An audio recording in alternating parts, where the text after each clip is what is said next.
আমরা যখন খুবই জরুরি অবস্থার মধ্যে ওয়াক্তের নামাজ ঠিকমতো আদায় করতে পারি না, সেই নামাজটা কি পরের ওয়াক্তের সময় মতো পড়বো, নাকি যত তাড়াতাড়ি পড়া যায় তত তাড়াতাড়ি পড়বো? প্রথম কথা হলো, কোনো জরুরি কাজেই নামাজ কাজা করা যায় না। নামাজ কাজা করা সর্ব অবস্থায় হারাম কবিরা গুনাহ। কারণ আল্লাহ সহজ করেছে, আপনি কঠিন করেন কেন? আপনার জরুরি কাজটা কি? অজু করতে পারেননি, তেমন করবেন। দাঁড়াতে পারেননি, বসবেন। যদি বসতে পারেননি, হাঁটছেন, আগামী ওয়াক্তের ভিতরে দাঁড়ানোর সুযোগ নেই, আপনাকে দৌড়াতে হবে, দৌড়াতেই নামাজ পড়বেন। উটের পিঠে, গাড়িতে চড়ে, পূব মুখ হয়ে, দক্ষিণ মুখ হয়ে, উত্তর মুখ হয়ে, আপনার সর্বোচ্চ সাধ্য দিয়ে যতটুকু পারেন হাজিরা দিতে হবে।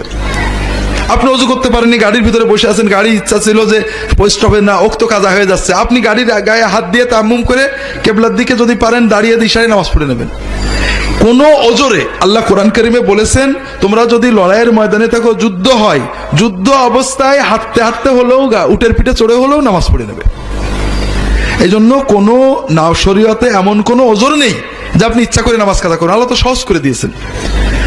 একমাত্র কারণ যেটা ওজোর নামাজ কাজা হওয়ার, সেটা হলো আপনি ঘুমিয়ে গেছেন, ভুলে গেছেন। আর নামাজ কাজা হলে অন্য পরের রক্তের সাথে না। নামাজ কাজা মানে কি? আপনি মহা টেনশনে আছেন, অ্যাজ আর্লি অ্যাজ পসিবল, সর্বোচ্চ চেষ্টা, সর্বপ্রথম আপনি নামাজটা আদায় করবেন। আপনার ইমানের দাবি হলো নামাজ না পড়া পর্যন্ত আপনার ঘুম নেই, আপনার অস্থিরতা।